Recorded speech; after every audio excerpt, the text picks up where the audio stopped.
You know, this is such, no, it is such a privilege to have an audience like this. You know, it really is. It's phenomenal to talk about Charlie Russell to people who care. We had a friend who collected Russell art in Vancouver, BC, and we would ask friends out for dinner. They would say, "Joe will go with you, but you don't get to say the words Charlie Russell." And so Joe loved visiting anybody who would indeed share his enthusiasm. And look at that, a room full of people who care. I love it. Thank you. And I have committed tonight to do the talk about Charles M. Russell 1 century ago. And I'm kind of a literalist. I mean 1915. I'm not fooling around much, though you're going to wonder at some points, what is he going on about? And I hope you'll find that there is a thread that runs through it, and that thread is 1 century ago. Now, we're here tonight to celebrate Charlie Russell's 150th birthday. Now, I know that he was born in 1864, but those of you who know Charlie Russell know he didn't know that.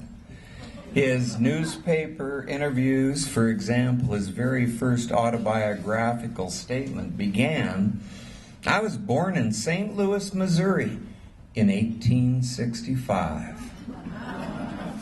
Well, since he wrote it in 1902, I can't say it was a result of memory loss.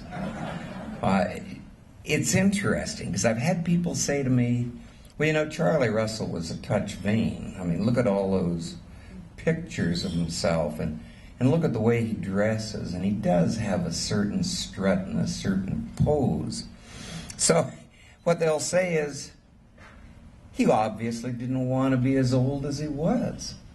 He wanted to, you know, when he was 30 to pretend he was 29, or whatever Jack Benny did.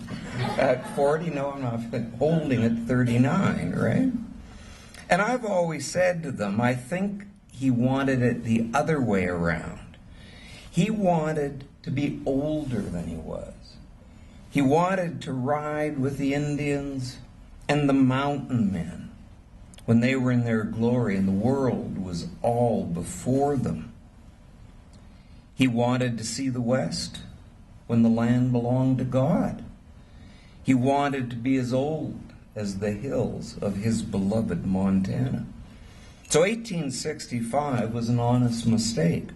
Threw off all of his calculations as to when he did certain things in his life. So when you're reading Charlie Russell's autobiographical reminiscences, and he says, when I was 22, or 32, or 42, you got to keep in mind that all of his days he thought he was born in 1865, and make a slight little adjustment.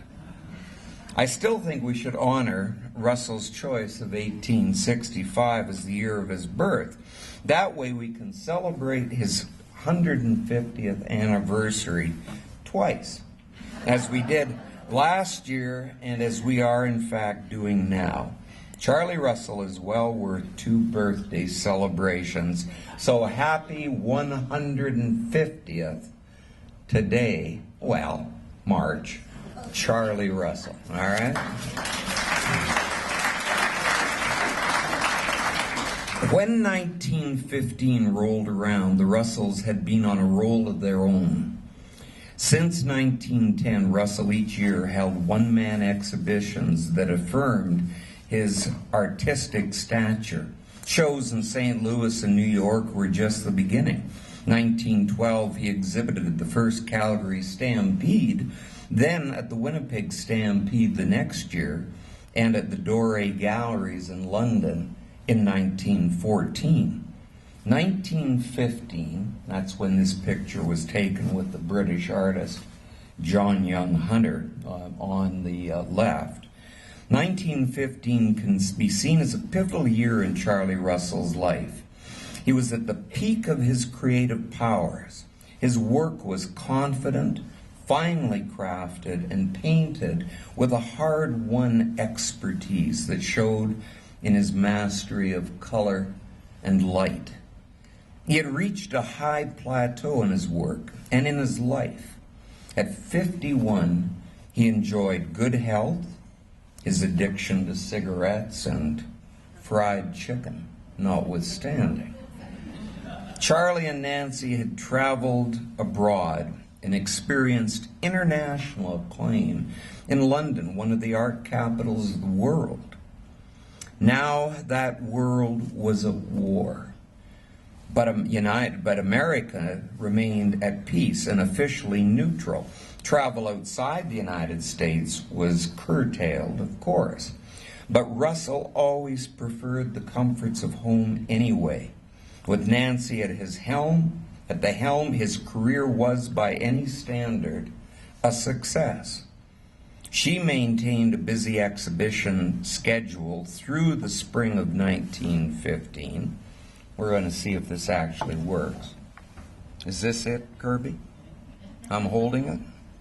I have never done a PowerPoint presentation. You're all very kind and forgiving, so Neither had Kirby. maybe it would help if I... Neither had Kirby. You sure this is right? Oh, it is. All right. Well, at any rate, it was a pivotal year in Charlie Russell's life. He was at the peak of his creative powers, as I said, and his work was confident. Charlie and Nancy had traveled abroad. I also said that. You see, this is the problem with my sight. Looking up, I'll miss where I was supposed to be. At any rate, through the spring of 1915, she maintained the busy exhibition schedule. He was represented at the Pennsylvania Academy of Fine Arts annual exhibition in January by Wild Horse Hunters, 1913 painting, cowboy painting that showed off all of his skills at rendering horses and men in vigorous action. He straddled the continent with one-man shows at Chicago's Scott Thurber Art Galleries in February, New York's Folsom Galleries in March, and San Francisco's Gump Company in April. The summer was his time to recharge his energies at Bullhead Lodge, their rustic retreat on Lake McDonald in Glacier National Park. I paused to apologize. Is Paul Zalis in the room? He hated the fact that I always say glacier, and he asked me, why do you say glacier? We in Montana say glacier. And I said, well, I have to have some concessions made to the fact I am Canadian. The English even say glacier. Now, if I had said glacier, you had a right to be upset. At any rate, he straddled the continent with one-man shows at these galleries, and in the summer went to recharge his energies at Bullhead Lodge, where, in the company of friends and family, enhanced for him the natural beauty all around and provided some relief from the often solitary life of the professional artist.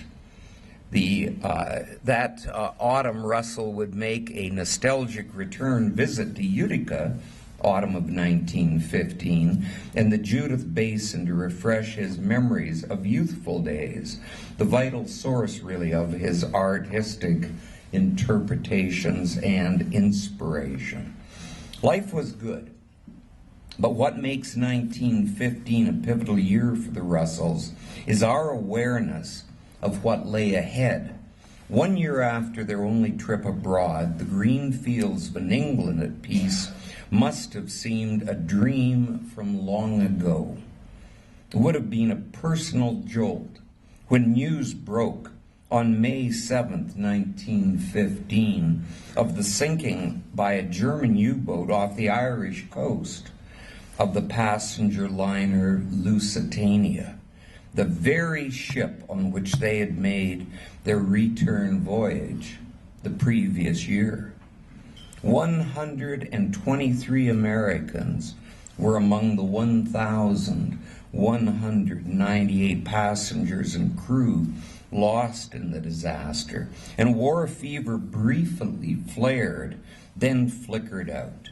Despite, quote, the torpedoing of the Lusitania, unquote, American press opinion held by late May, quote, prospects of a rupture between this country and Germany are waning.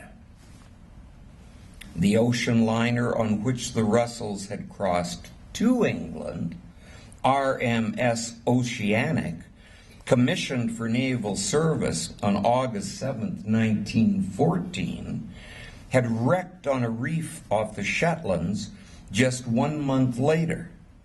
An inglorious end for a, quote, wave wagon, unquote, as large as Great Falls Rainbow Hotel by Charlie's reckoning. It was as though the Russells' bridge to England and home again had been demolished at both ends.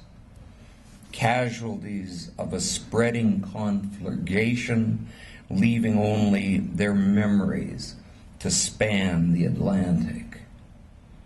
Canada, as part of the British Empire, was fully engaged in the war by 1915.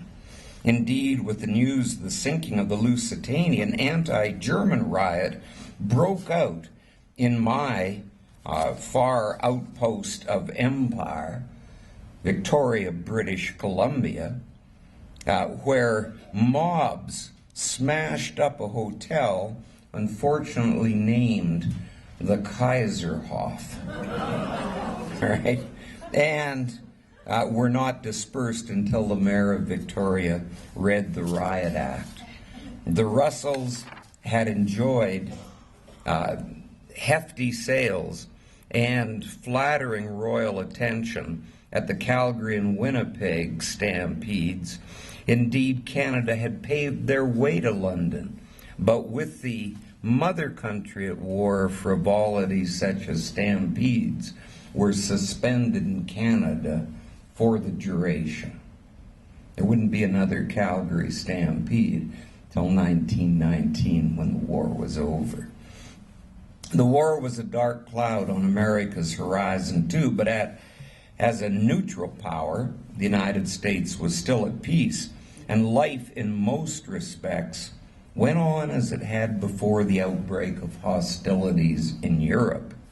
Missoula, for example, proposed to stage a 4-day 4th of July stampede of its own, featuring rodeo, Indian dancing, marksmanship demonstrations, biplane stunt flying, and a historical pageant marking Missoula's 50th anniversary, with a frontier town and a grand parade on July 5th to be led by one of the organizers, the pioneer artist Edgar S. Paxson.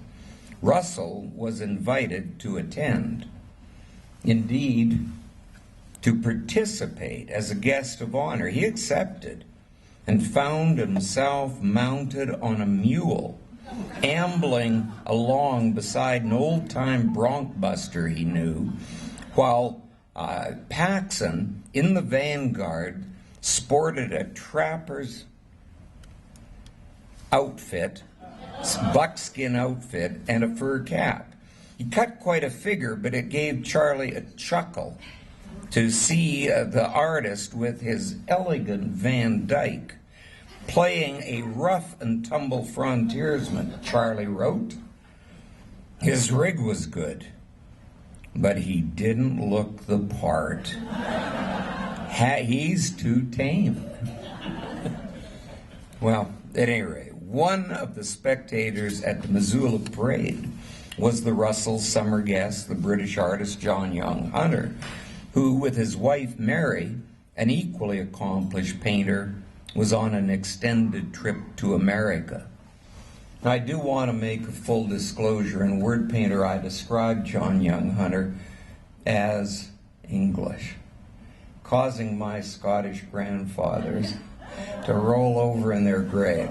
John Young Hunter was Glasgow born. He was in London when Russell met him, but I do want to correct an error among others that I have introduced. Young Hunter and the Russells had met at Charlie's London exhibition, and he accepted their renewed invitation to visit them in Montana, leaving Mary in Boston while he continued on to the Crow Agency and then on to Great Falls.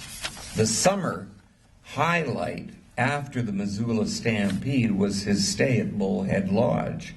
It included a pack saddle trip into Glacier Park. Well, at any rate, or Glacier. I actually don't mind. I'm kind of not involved in any sect. It included a pack saddle trip into the Glacier Park Mountains with the renowned dude wrangler Howard Eaton, a Russell friend. Charlie and Nancy went along for the ride and met the popular writer Mary Roberts Reinhardt. She's in the back row between Nancy Russell, second in from the left in the back row, and Howard Eaton, fifth in the left from the back row.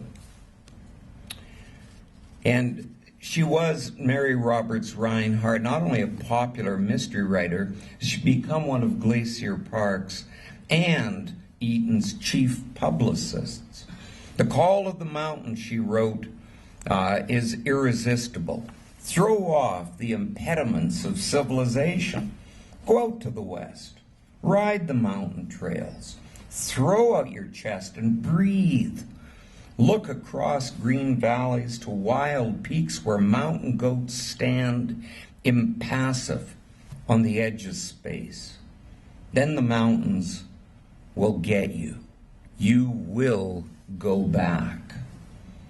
Well, I want this for Kirby and myself to suggest Russell's puckish sense of humor from that photograph. That's young Hunter on your far right, Charlie, and a dude wrangler who happens to be hair challenged, and Charlie found it amusing. Well, among the other visitors to Bullhead Lodge that summer were Joe and Carolyn Shirley. Joe was a commercial illustrator based in Chicago who journeyed west each year to paint Indian portraits in watercolor. This photograph was taken in 1915. See Charlie at Bullhead Lodge. Behind them you can see Carolyn Shirley, Nancy, and Joe Shirley. Standing is the artist John Young Hunter. Sitting in the foreground is a figure we'll return to, Charlie's nephew, Austin Russell. Well, at any rate, Shirley went to the West each summer to paint Indian portraits in watercolor. It's a print, but very typical of his work. His hobby introduced him to Russell in 1912 when both were visiting the Blackfeet Reservation with the writer Frank Bird Linderman.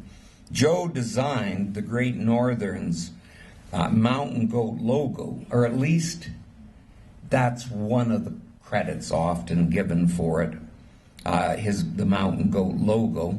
And he often drew cartoons promoting the See America First campaign, which was an effective advertising campaign during the war years for the Great Northern. He provided the railroad's pictorial counterpoint to Mary Reinhardt's prose. The Shirleys had stayed at Bullhead Lodge the previous year as well, leaving behind a delightful, essentially delightful, I think, memento of their visit. Joe's illustration on the privacy screen for 1914 showing Howard Eaton serving up a pan full of Glacier Park tourists. The Russells did one of these screens each year, and they served then as a guest register. One for each year, and in 1915, it was Young Hunter's turn to provide the decoration. Fittingly, he topped the screen with a portrait of his hosts. Charlie and Nancy then on the 1915 screen owned by the Montana Historical Society. We were talking earlier about the fading of watercolor. You can see the screens themselves are very light sensitive, and the signatures on some of them have proven fugitive, so that you can't read the names easily anymore, but they are a wonderful way of knowing who the guests for the summer were.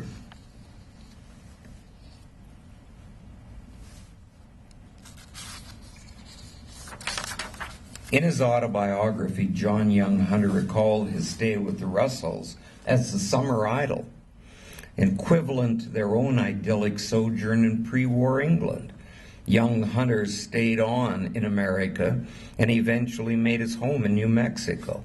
Painted portraits and like this, but more finished, and landscapes, and like most of the other artists associated with Taos, he painted Indian subjects. Tom, this is your painting? It's a lovely painting. Charlie found an artist like Joe Shirley with his Indian obsession and comical touch, and the well-schooled Young Hunter, sympathetic companions. Both were traditionalists in their approach, representational, that is, and Young Hunter's academic training permitted him to critique from knowledge the trends in modern art that Charlie found so baffling. Quote, "I can't savvy it," he told a reporter. "Now, I may paint a bum horse, but people who know what a horse looks like will know that I tried to paint a horse. At least most people can't savvy all this dreamy stuff." The press gobbled up such observations from a cowboy artist with a Stetson on his head and cowboy boots on his feet. Russell was never less than good copy, and journalists were willing collaborators spreading his fame. Still rested on postcards and calendars that reproduced his easel paintings and broadcast his imagery across the land, Ridgely and Great Falls, but especially Brown and Bigelow and Osborne, the biggest calendar companies in America. Nancy loved the arrangement she had negotiated. Reproduction copyright went to the calendar company. She retained the original paintings for exhibition and sale. Freed from the illustrator's need to visualize someone else's words, Charlie could work from inspiration, though he was expected to offer a range of subjects: Indians, cowboys, gunfights, hunting scenes, to satisfy his audience. A Chicago paper took his measure in 1915. From year to year, his spirited sketches of the trail and of ranch life have been reproduced on calendars, used as illustrations in periodicals, meeting a far larger public than if he had circulated his works only in exhibition. Hence, his artistic admirers extend from coast to coast and across the water. Apparently, most people liked a horse that looks like a horse.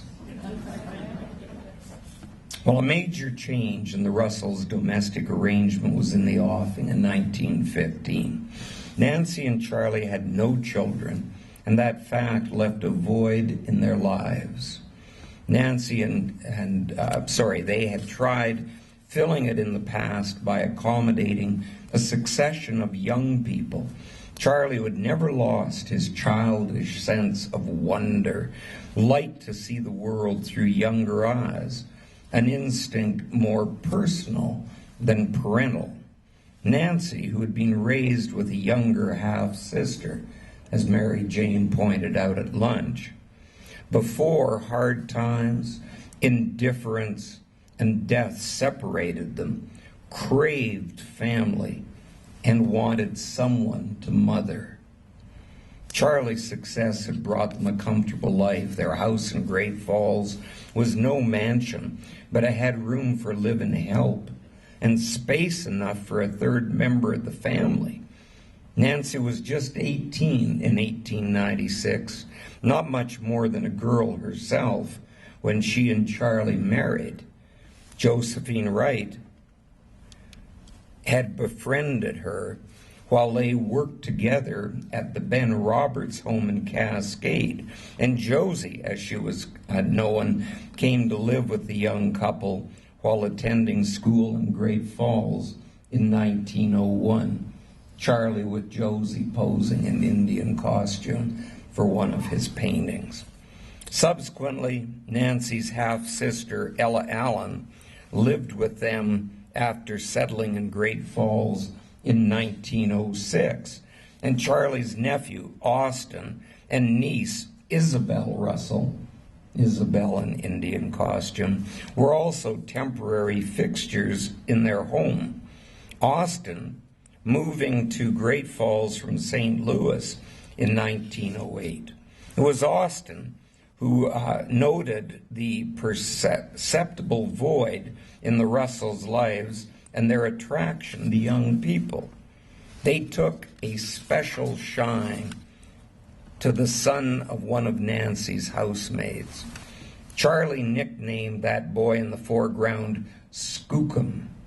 But Delbert Johnson's mother was not about to surrender her little boy, and by the time she remarried and might have considered letting him live with the Russells, they had moved on. That at least is how Austin remembered things in a biographical memoir of life with his famous uncle. Charlie, Austin, I think it's Minnie Hume, one of the helpers that Austin was infatuated with, Nancy, and in the foreground, Skookum, Delbert Johnson.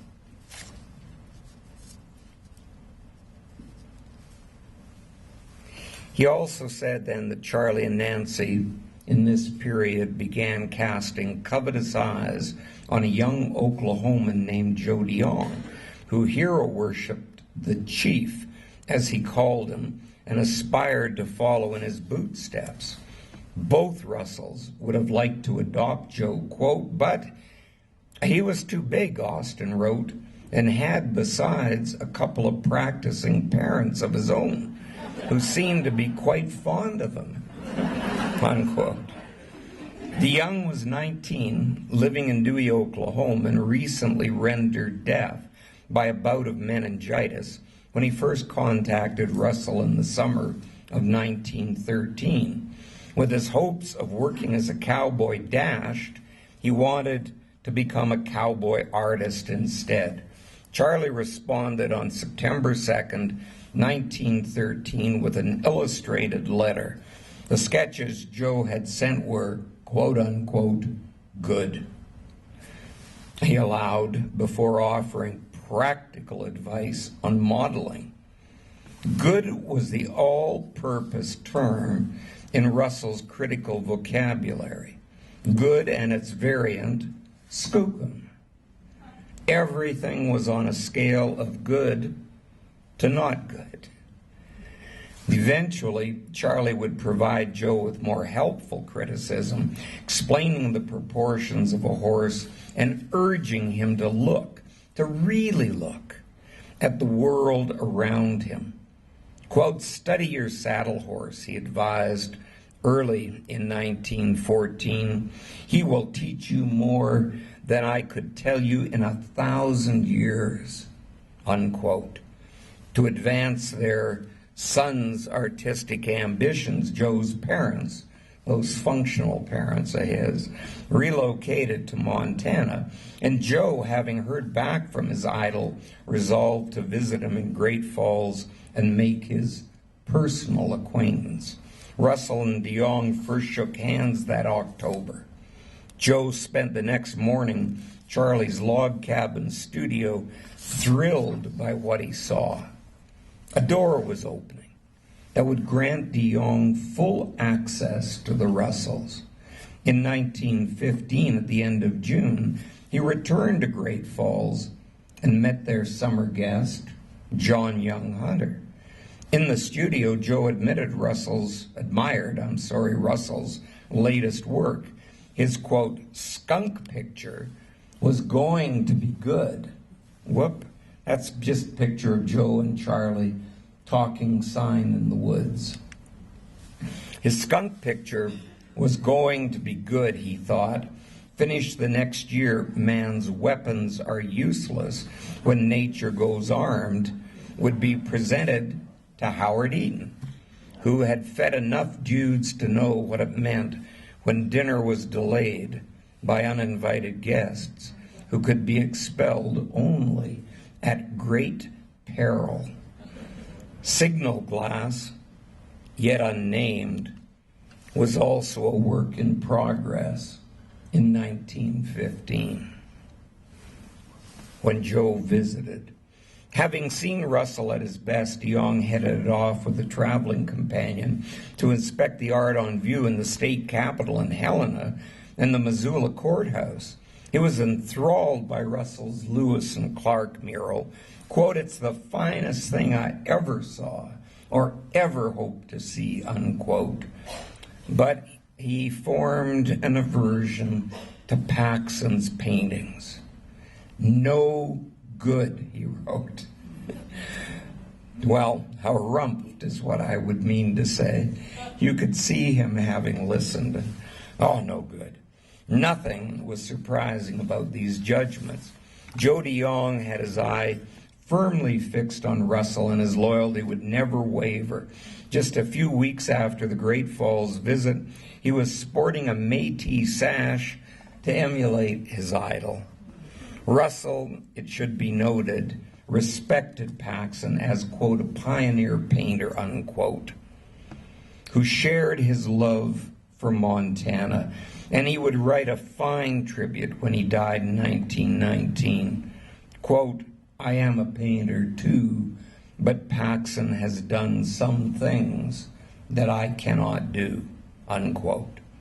But it bothered Charlie that Paxson never studied his saddle horse, or much else, it seemed.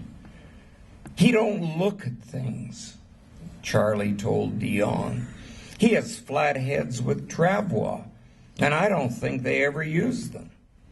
He don't study. He don't try and draw," unquote.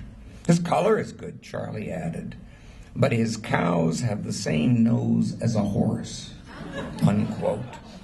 For an artist who prized accurate detail, these were serious flaws. They established not only Russell's observation of other artists' work, but his willingness to say what he thought. DeYoung put Russell in the unfamiliar position of being master to a student, that is, mentor to an aspiring artist eager to learn the tricks of the trade. Joe watched, of course, and he took in what he saw, but he also peppered Russell with questions.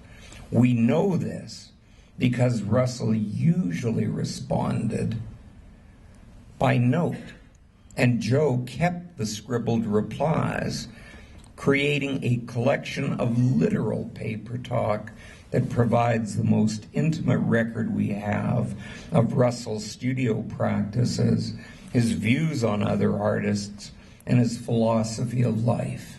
There's an excellent selection of them in the collection of the CMRM in Great Falls, the DeYoung collection there. Most of this exchange lay in the future. In 1915, Joe was still winning his way into the Russells' affections. He succeeded. By January the following year, he was working in Russell's log cabin studio, absorbing what he could, and well on the way to becoming a fixture in the Russell household. That still left the issue of a child of their own. Nancy needed someone on whom she could dote. Was Joe warm enough, working in the studio? Was he eating properly and getting enough sleep? She had advice to offer about fending off colds and dealing with his hearing loss.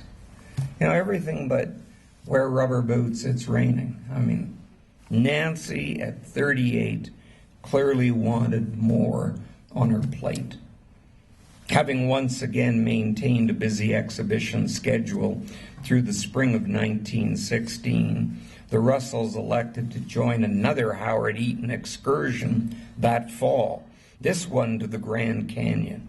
For Eaton, I just maybe have an image of an Eaton brochure from the previous year when he thought he might make this excursion actually right in 1915.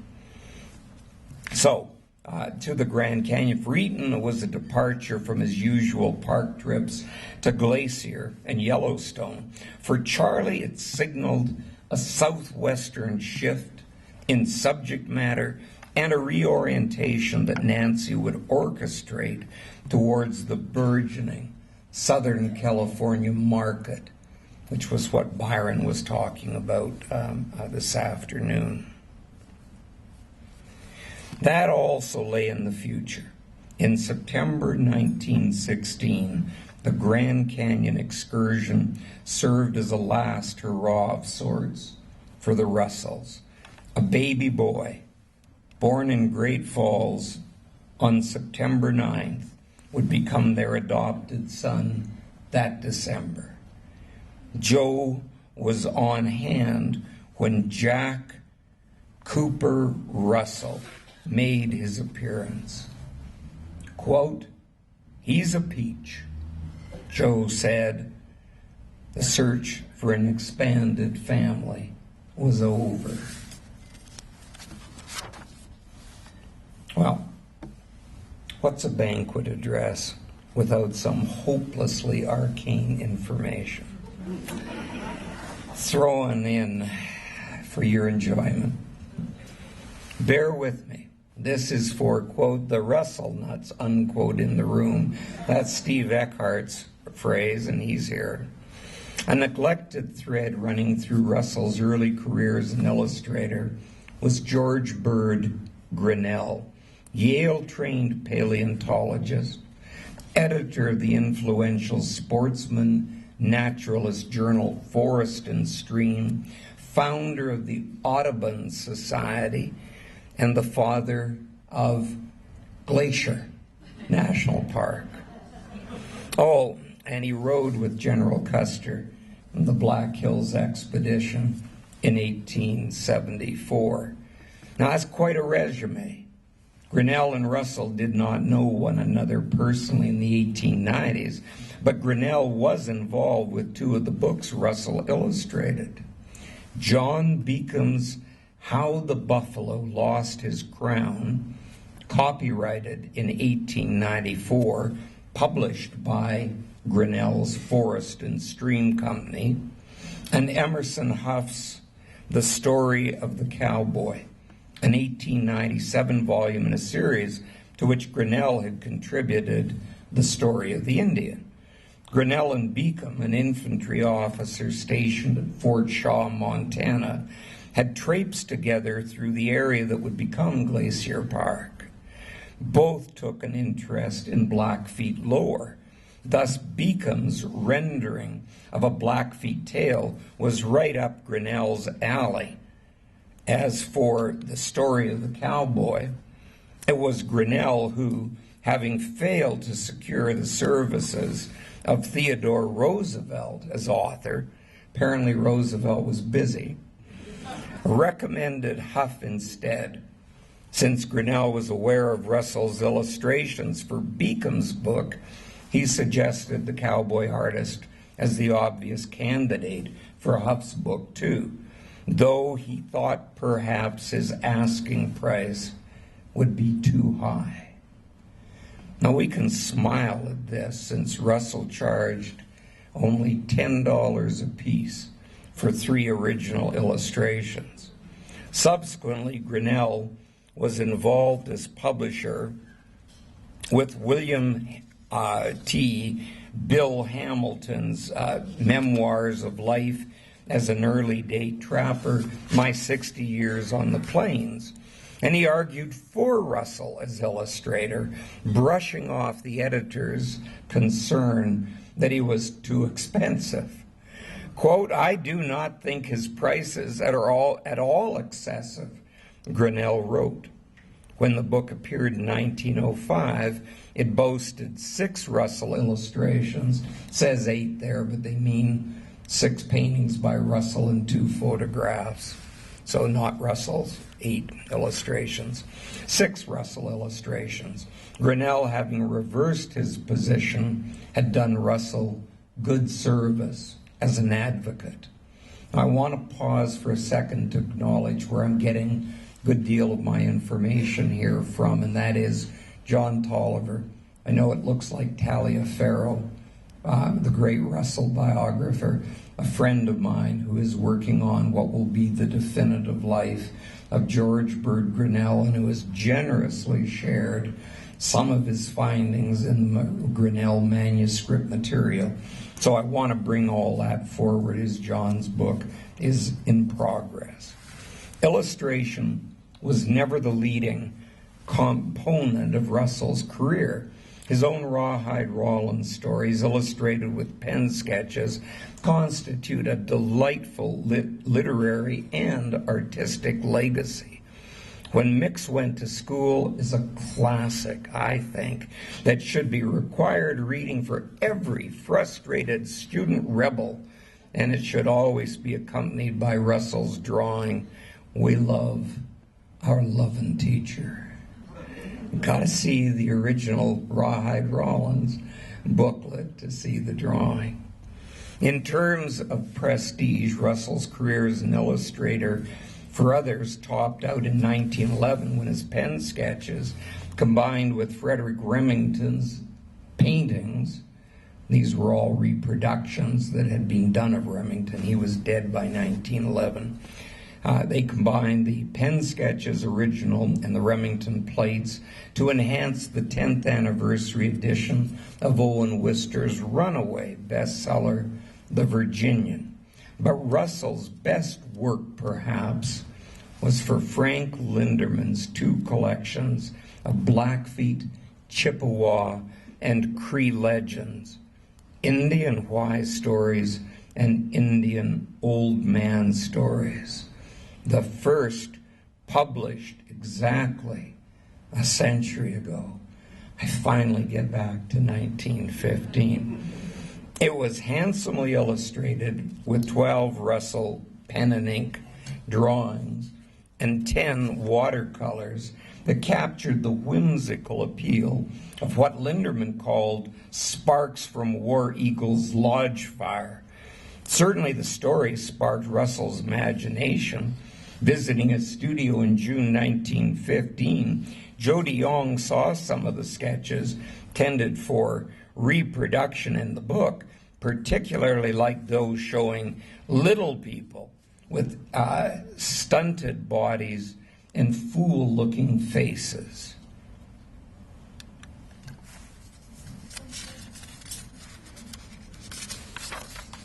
They became a staple in DeYoung's own art. Charlie, in 1916, made a pencil drawing of DeYoung talking sign with the little people in the woods around Lake McDonald, and Joe contributed his version of their fool-looking faces to the Bullhead Lodge privacy screen for that year. And let me show it to you close up. Thank you, Kirby, for saving me. Well, I brought in George Grinnell, I brought in John Beacom, and I've got back to 1915. Let me show how they connect. Continuity helps define Russell's art. He returned to certain subjects over time, refining his treatment. Indian Y Stories is a case in point. Its illustrations are a throwback to those for How the Buffalo Lost His Crown. Linderman's title page, for example, incorporates an illustrated letter from Charlie showing Old Man and the Animals. If you look at it for a minute, here's the matching plate in John Beacon's book. Was it Peter who showed this today? It doesn't matter, I guess, but Peter or someone did. Now, the great game for the rulership of the world was the title here. Russell's skills had evolved over 20 years, but his interpretation remained constant. It's at this point that Grinnell's involvement with both projects gets interesting. Listen to the date for those of you who care about Arcania. On November 8th, 1895, Grinnell wrote Beacom to say that he had received his manuscript and the Russell illustrations, much too late to be published for the coming holidays. He thought it would be at least a year for a commercial press to get the book out, though a private edition might be possible earlier. And he was sure that Russell's illustration in their present shape may not reproduce well. When Grinnell consulted another artist on the matter, the verdict was that the drawings were admirable as they stand, but lacked the distinct black and white contrast necessary for effective reproduction. Now note the date of this exchange. November 1895. By the end of December, Grinnell was ready to have the Russell illustrations reproduced and the half-tone plates turned over to Beacom for a private edition. He could bind what he wanted and retain the rest for a later trade edition. This throws an entirely new light on the publication history of How the Buffalo Lost His Crown. Supposedly, the very first book Russell illustrated for another.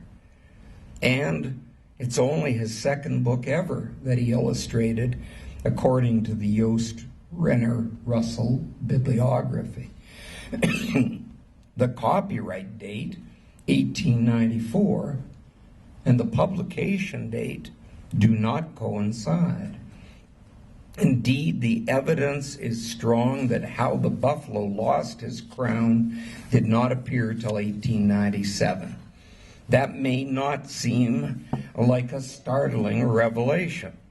The text was copyrighted 1894, just as we've always assumed, and the Russell plates were prepared early in his professional career, as we've also assumed, perhaps not 1894, but no later than 1895. All that has changed is the date of publication. So what's the big deal? Please. Here are tomorrow's, to my mind, tabloid headlines. Space aliens invade North Dakota. No one notices. 1894 Russell book actually published in 1897. It's a big deal because the Montana Historical Society owns a unique copy of How the Buffalo Lost His Crown, Russell's own copy embellished with 2 original pen and ink sketches. At the back of the book, and this title page, embellishment. These drawings have been dated circa 1894. Check the symposium program. I would have said you got to go with that date. But in fact, they represent Russell's skill at a later period in the late 1890s. We can't say for sure when they were done, but we can say for sure they were not done earlier than 1897. Well, what does this have to do with 1915? Look at Russell's pen and ink drawings from 1897, this title page, and here's the corresponding color plate in the 1915 book, Linderman's book. George Bird Grinnell could be called a silent partner in Russell's early publishing career. Since books were their bond, it's worth recalling Linderman's dedication in Indian Why Stories. I dedicate this little book to my friend Charles M. Russell, the cowboy artist, George Bird Grinnell, the Indian's friend, and to all others who have known and loved old Montana, for I hold them all as kin who have builded fires where nature wears no makeup on her skin. Grinnell had no lingering reservations about Russell's work for Linderman. Quote, Mr. Russell's illustrations are extremely effective. You and he may justly pat each other on the back for the two sides of the book. John Tolliver's biography will give Grinnell the recognition he deserves in the Russell story in this critical early phase of his professional career. Meanwhile, a recently rediscovered Russell letter can serve to honor their bookish bond. Charlie Russell to George Bird Grinnell, March 25th, 1916, thanking him presumably for a copy of The Fighting Cheyennes, published in 1915. And because I love these linkages and connections, I do want to mention that John Young Hunter, when he arrived in America with Mary, visited Grinnell in New York to get his opinion about Crow Indian beadwork before he proceeded to Montana. And on their way to Missoula, he and Charlie, the Missoula Stampede, he and Charlie stopped in Helena to visit Frank Bird Linderman. I love that type of stuff. Boom, boom, boom. It's how the letters work too, these connections. Well, meanwhile then this letter, which is a great letter, it reminds us of how much books mattered by 1915 to Charlie. His much now quoted poem in a neighbor boy's copy of Indian Why Stories. The West is dead, my friend, but writers hold the seed, and what they sow will live and grow again for those who read. Russell's artistic legacy was founded on a consistent vision that he refined over time. Just two more examples. The illustration from Beacomb's book, probably dating to 1895. It was titled, In His Head the Mouse Shall Henceforth Make His Home, and then Russell's illustration in Linderman's book. Yes, the mice people always make their nests in the heads of the dead buffalo people ever since that night.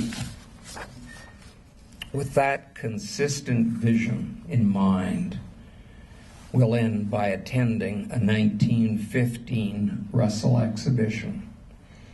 All of Russell's exhibitions in the 19-teens really play like greatest hits compilations, one masterpiece after another. His exhibitions in 1915 were no exception. Not all Eastern critics were impressed, of course.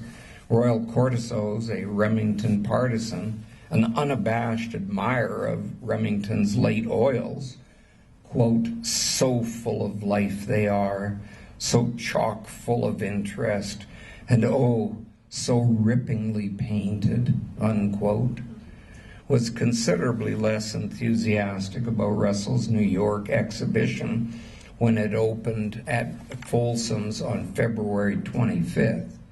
Oh, Russell tried, but Cortissoz wrote, his paintings indeed are executed with unquestionable proficiency, but they have no quality in respect to color, and from a technical point of view, they are in fact commonplace. He concluded by literally damning with faint praise, quote, as a clever, lively illustrator, Mr. Russell cannot be too cordially praised, unquote. Now, such assessments help explain Russell's embrace of the illustrator label, which he wore as a badge of honor, since it meant that his work appealed, as you heard several times, to nature-loving regular men, unquote, who obviously wanted to know what a horse should look like and who enjoyed pictures that told stories. Still, he grew tired of hearing that his paintings were technically deficient. Quote, I got your letter and paintings, he wrote to Joe de Jong in 1920. They were wonderful, though from an artistic standpoint, not quite bold enough in stroke. You'd have done better with a hay knife. It would give more technique. Maybe that ain't spelt right, but you savvy. Well, like all of the artist's major exhibitions in this period, those held in 1915 dazzle us today. The full range of his mature style was on display, and Nancy, who coordinated everything from publicity to pricing, knew exactly how to play the gallery game. After Russell's breakthrough one-man exhibition at Folsom's in 1911, they'd returned the next year. But when sales sagged, or gallery enthusiasm flagged, or commissions rose, Nancy was quick to respond. We could even say retaliate. Old loyalties meant nothing to the business of art. Her letter to Folsom's, dated November 1914, was both coy and blunt. From what I hear of conditions in New York, it seems rather doubtful whether it would be worthwhile to have an exhibition there. But I'm happy to say our pictures are all safely back in this country from England. And if you people wish to take the chance with a show this spring, I'll be more than delighted. So it came to pass.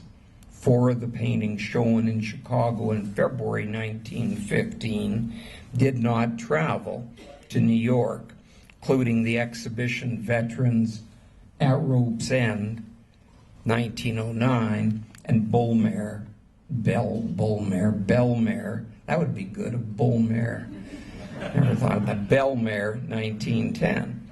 One painting not shown in Chicago, Wild Horse Hunters, was added. Only one painting sold at Folsom's in 1915.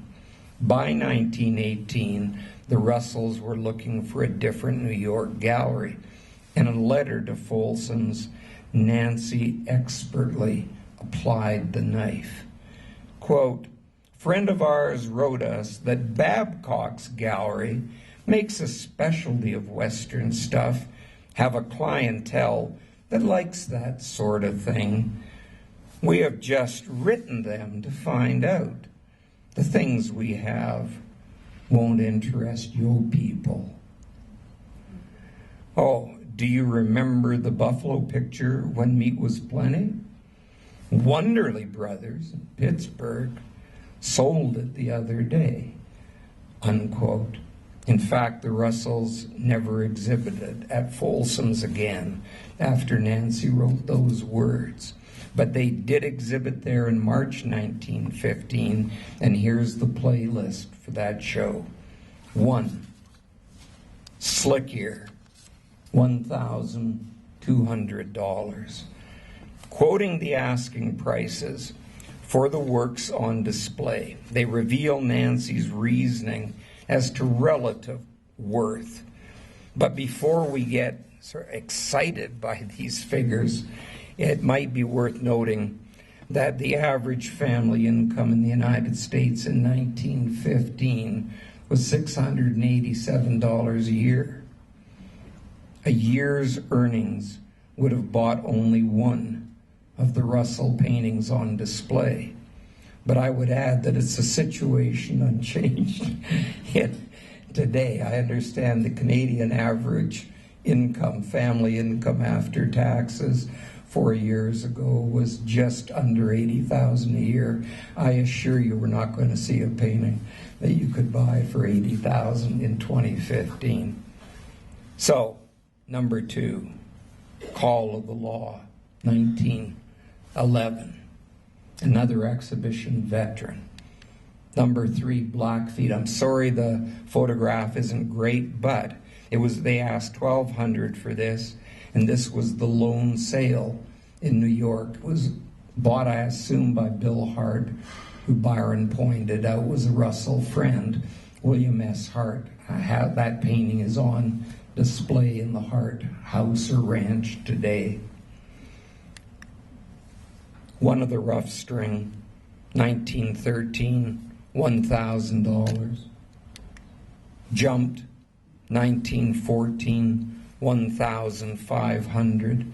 Joe saw this painting in Russell's studio on his visit in late October 1914. Charlie was working on When the Land Belonged to God at the time, and Joe was awestruck. When I walked in the studio in the morning, Russell was standing in front of a big buffalo picture, working. He had on his coat and hat. It was kind of cold in there as the back door was open, and there wasn't any fire going. He wears boots and a sash around his waist, one of those knit sashes like you see in pictures Mexicans. Russell sure burns up the Durham. He works a while and then rolls a cigarette and stands and smokes while he studies the picture.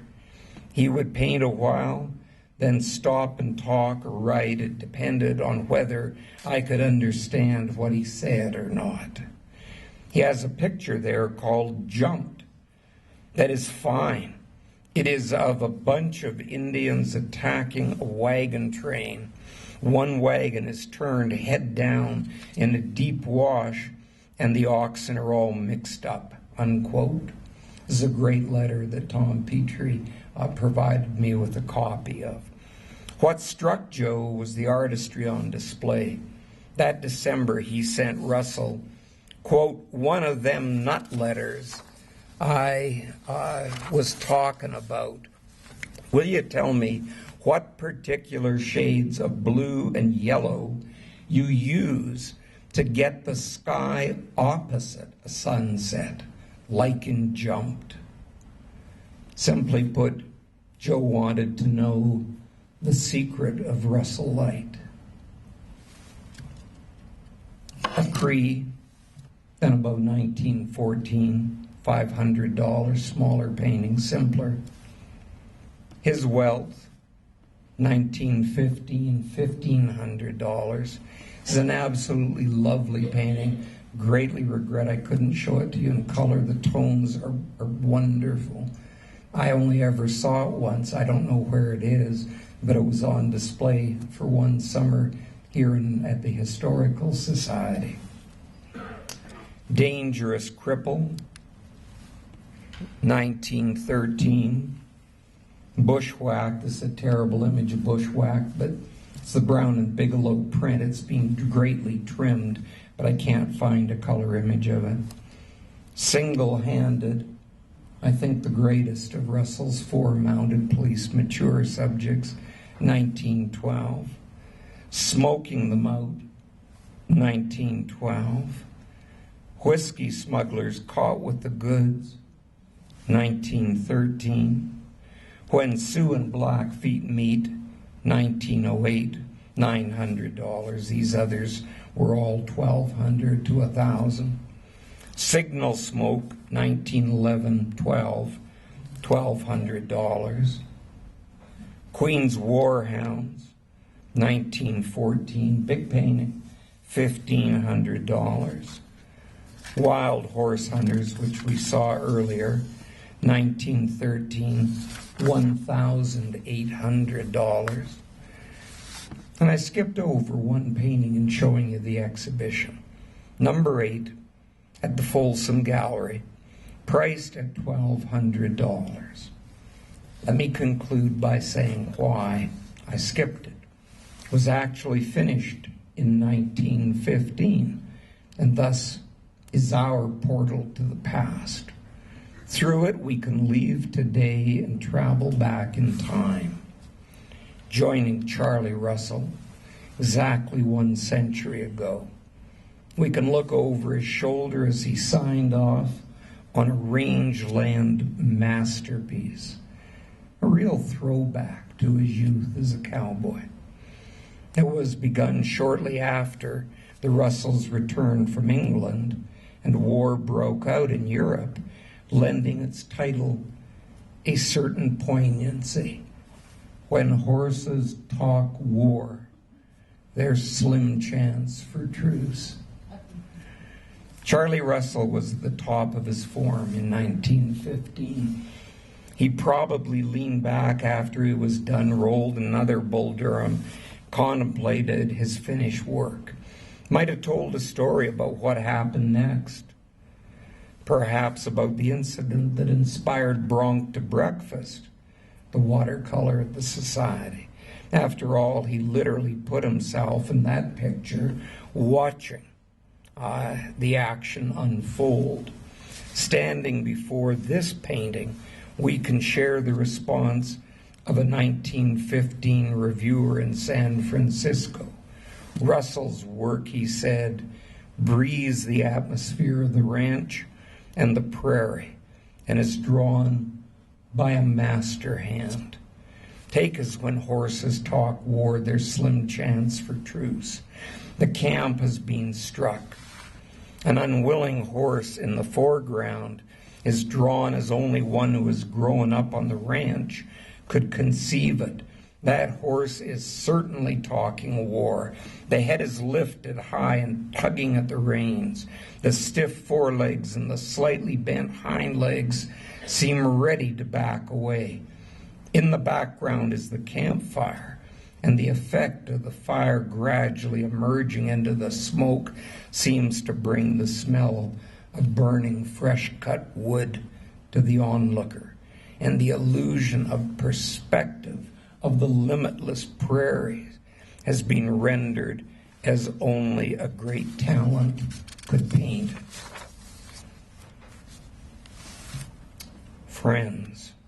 Friends of Charlie Russell, because Malcolm McKay agreed with that assessment and bought When Horses Talk War, there's slim chance for truce, before that year was out, 1915, we can be time travelers through the magic of Charles M. Russell's brush. Welcome back to 1915. Thank you.